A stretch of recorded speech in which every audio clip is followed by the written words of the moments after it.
আসসালামু আলাইকুম।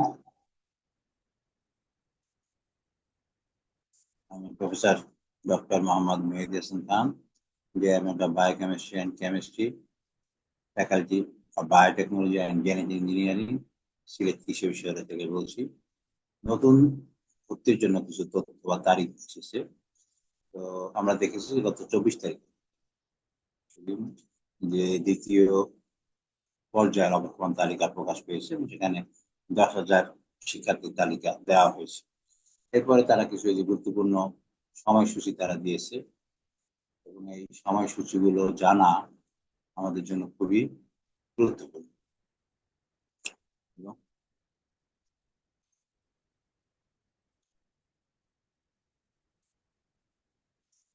আমরা ওখানে ক্লিক করলে ডেটগুলো পাচ্ছি। কেউ কেউ আমাকে বলছে যে এই ইসের ওয়েবসাইট থেকেই তো সমস্ত তথ্যগুলো আসে, তাতে আপনার ভিডিও করার দরকার পড়ে। ঠিক আছে, আমরাও সেটাই একমত যে আসলে ওয়েবসাইটে যে তথ্যগুলো আছে এই তথ্যগুলোই আমরা দিচ্ছি। আমরা কিন্তু খুব একটা এরকম না যে আমার নতুন কোনো তথ্য দিচ্ছি। যে সমস্যা হলো, অনেকেই যে কোনো কারণেই হোক না কেন ওই তথ্যগুলো দেখতে পারে না বা দেখে না। এই না দেখার কারণে যে সমস্যা হয়, অনেকেই মিস করে।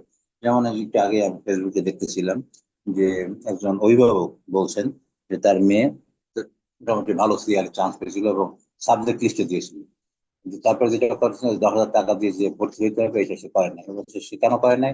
কারণ সে কোনো মেসেজ পায়নি। এটাতে মেসেজ আসবে না। প্রথমে যেটা আসবে, এখানে তাকে ওয়েবসাইটে ওপেন করতে হবে। তো অনেকে গ্রামের অঞ্চলে অনেকে ইন্টারনেট সম্বন্ধে এত ভালো ধারণা নাই। বিশেষ করে অনেক মহিলারা খুব ধার্মিক, বা অনেক কিছু ইন্টারনেট নাই, বা অনেকে মনে করে যে ইন্টারনেট মোবাইল এটা আসলে না। এই সমস্ত মনে করার কারণে আসলে অনেকেই এই সমস্ত জিনিস দেয় না, বা যে কোনো কারণেই হোক না কেন এগুলো দেখা হয় না। এবং না দেখার কারণে পরে দেখা যাচ্ছে যে এই ভর্তি 10,000 টাকা জমা দেওয়া হয় নাই, ভর্তি হতে পারছে না, বা ভর্তির তারিখ ভুল করে ভর্তির দিন আসতে পারছে না। এরকমের আগে দেখছিলাম যে ভর্তির তারিখ চেঞ্জ হয়ে গেছিল, ওয়েবসাইটে দেওয়া হয়েছিল, কিন্তু তারপরও কিছু শিক্ষার্থীকে আমি দেখছিলাম যে আমাদের সিলেট কৃষি বিশ্ববিদ্যালয়ে ভর্তি হতে এসেছিল, তখন ভর্তির তারিখ পরিবর্তন হয়েছে প্রথমবার যখন ভর্তির তারিখ। এই জন্য আমরা দেওয়া। যদি আপনারা মনে করেন উপকারী, আপনাদের ভিডিও আপনারা দেখতে পারেন। আর যদি কেউ মনে করেন যে না, আপনার কোনো কাজে লাগবে না, আপনি দেখেন না, ফেলে যেতে পারেন, সমস্যা নেই। যারা আগ্রহী তাদের জন্য জানাচ্ছি। প্রথমে যেটা হলো, আমরা দেখেছি যে 24 তারিখ থেকে এই ভর্তির যে 10,000 শিক্ষার্থী লিস্ট 24 তারিখে দিয়ে দিচ্ছে। এরপরে এখন আমাদেরকে কি করতে হবে? পছন্দ ক্রম দিতে হবে। এবং এটা কেন দেয় না আমি পরে জানাবো, যে যেই ইউনিভার্সিটিগুলিতে কোনো সিট খালি নাই সেই ইউনিভার্সিটিগুলিতে অপশন নাই। যে ইউনিভার্সিটি সিট খালি আছে, আরেকটা জিনিস হলো যে ওই ইউনিভার্সিটির সব সিট কিন্তু খালি নাই। আমরা পরে যেমন উদাহরণ দিই, সিলেট কৃষি বিশ্ববিদ্যালয়ের যে ভেটেনারি ফ্যাকাল্টি বা এগ্রিকালচার ফ্যাকাল্টি অথবা ফিশারি, যেগুলো কিন্তু সিট খালি নাই। তো সিট খালি না থাকলে যখন সিলেট কৃষি বিশ্ববিদ্যালয়ের অপশন আসতেছে, তখন সবগুলো অপশনই আসছে। সে কিন্তু তেমনি পটুয়াখালীতেও দেখা যাচ্ছে কৃষিতে সিট খালি নাই, তারপরও অপশন আসছে। এবং যার জন্য অনেকেই মনে করতেছেন যে তাহলে হয়তো আমি এই সাবজেক্টে ভর্তি হতে পারবো। আবার কারো কারো মতে হইলো, যারা মেধায় অন্য ইউনিভার্সিটি ভর্তি হয়েছে, হয়তো বা যেমন উদাহরণ দিচ্ছি, হয়তো সে ভেটেনারি চয়েস ছিল সিলেট কৃষি বিশ্ববিদ্যালয়, কিন্তু সে ভর্তি হতে পারে নাই। এখন সে মনে করতেছে যে অন্যরা যে পরের থেকে কিভাবে ভেটেনারিতে আসতে পারবে, আমি হতে পারি না। পরের থেকে ভেটেনারি আসার সুযোগ নেই। যেটা আছে, যারা আগে চান্স পাবে, বা এখনো যদি সিট খালি থাকে, যারা অন্য ইউনিভার্সিটি ভর্তি হয়েছে এবং তার যদি চয়েস আগে থাকে, তাহলে সেই আগে আসবে। নতুন যারা তারপরে তারা আসবে। তো সেই হিসেবে কনফিউশন করার কোনো সুযোগ নেই। কিন্তু যখন সিলেক্ট কৃষি বিষয়ে চয়েস দেওয়া হয়, তখন সিলেক্ট কৃষি বিষয়ের 6টা ফ্যাকাল্টি আছে, 6টা ফ্যাকাল্টিতে পটুয়াখালী যখন চয়েস দেওয়া হয়, পটুয়াখালীতে যতগুলো ফ্যাকাল্টি আছে ততগুলো ফ্যাকাল্টির চয়েস লিস্টে চয়েস আসতেছে, কিন্তু সে ভর্তি হতে পারবে না, কারণ অনেক সিট খালি নেই। আর অনেক কেউ জিজ্ঞেস করতেছেন কতগুলো সিট খালি আছে, আমরা পরে একটু পরে এই ভিডিওতে দেখাচ্ছি। কিন্তু এখন যে কাজটা করতে হবে, যে গুরুত্বপূর্ণ 25 তারিখ থেকে 27 তারিখের মধ্যেই প্রশ্নক্রম প্রদান করে দিতে হবে। এবং প্রদান করলে 27 তারিখেই দেখা যাচ্ছে কি এই শূন্য আসনের বিপরীতে মেধা তালিকা প্রকাশ করা হবে, কে কে চান্স পাচ্ছে। এখন যে কাজটা গুরুত্বপূর্ণ, এই যে দেখা যাচ্ছে 28 তারিখ থেকে 30 তারিখের মধ্যে, 28 তারিখের মধ্যে 30 তারিখের মধ্যে 10,000 টাকা জমা দিয়ে তাকে প্রাথমিক ভর্তি কাজ সম্পন্ন হবে। এবং যদি আবারও যদি শূন্য আসন খালি থাকে, তাহলে তাকে কি করতে হবে? এই 34 নম্বর অনুযায়ী ভর্তি শূন্য আসনের মেধা ক্রম অনুযায়ী প্রাপ্ত বিষয়, বিষয়ের নাম ফলাফল আবার প্রকাশ করা হবে 1 তারিখে। যারা 30শে জুনের মধ্যে ভর্তি হতে পারবে, তারপরে যে লিস্ট, মনে করেন এখন 220টা সিট খালি আছে, এর মধ্যে দেখা গেল যে 220 জনের জন্য 10,000 টাকা জমা, যে কজন চান্স পাইছে তার মধ্যে অনেকে 10,000 টাকা জমা দেয় না, জমা দিল 120টা, মানে 100টা সিট খালি থাকে। এই 100টা সিটকে তখন কি করতে হবে? অনাবারে ফলাফল প্রকাশ করবে এবং তাদেরকে 5ই জুলাই থেকে 6ই জুলাইয়ের মধ্যে 10,000 টাকা জমা দিয়ে তাকে এই ভর্তি নিশ্চিত করতে হবে। যদি জি না, ভর্তি সরি আমি বলতে ভুল বলছি। ভর্তি প্রাথমিকতা সম্পন্ন করা প্রার্থীদের কোটা সহ শূন্য আসন যদি থাকে, জন্য মেধাক্রম অনুযায়ী প্রাপ্ত বিষয় ও বিষয়ের নাম সহ ফলাফলের ভিত্তিতে নির্বাচিত প্রার্থীকে নিজ নিজ বিশ্ববিদ্যালয়ে উপস্থিত হয়ে ওই বিশ্ববিদ্যালয়ের জন্য প্রযোজ্য ভর্তি ফিস সাথে পূর্বে জমাকৃত 10,000 টাকা দিয়ে ভর্তি হতে হবে। তার মানে এখন নতুন ভাবে যারা ভর্তি হবে তারা ভর্তি হবে কয় তারিখে? তাদের ভর্তি সুযোগ হলো এই যে 5ই জুলাই থেকে 6ই জুলাই পর্যন্ত। 5ই জুলাই থেকে 6ই জুলাই পর্যন্ত তাদের ভর্তি হতে। কোনো কারণে যদি ভর্তি 5ই বা 6ই জুলাই সে ভর্তি হতে না আসে, তাই কিন্তু তার ভর্তি বাতিল বলে গণ্য হবে। এটা কিন্তু ক্লিয়ার তারা উল্লেখ করছে।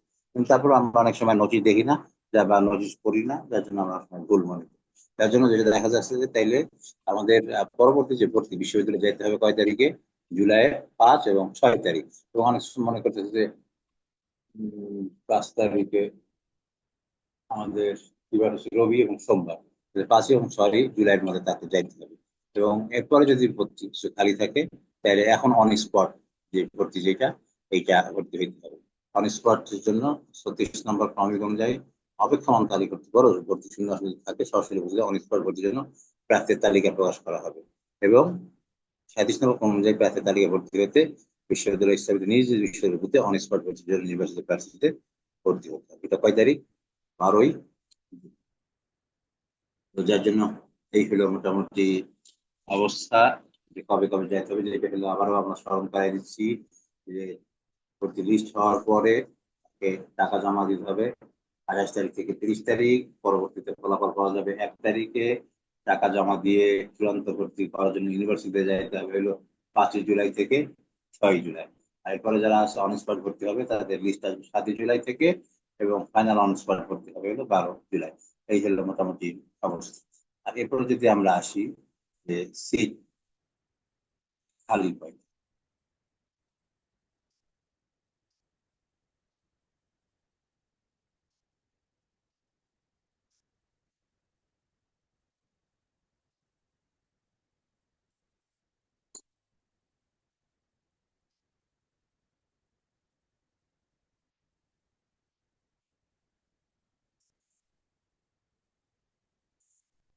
যে আমরা দেখেছিলাম যে তখন যে ভর্তির সময় যে সিটগুলো খালি ছিল, এর মধ্যে সিভাসুতে কয়টাই ভর্তি পেয়ে গেছে? সিভাসুতে এখন শূন্য। সিলেট এগ্রিকালচার ইউনিভার্সিটিতে এখন 8। এই দুইটার খবর আমরা জানছি এবং সব মিলাই আমরা যেটা জানতে পারছি যে 230টা সিট খালি আছে। আমরা টোটাল যদি করি,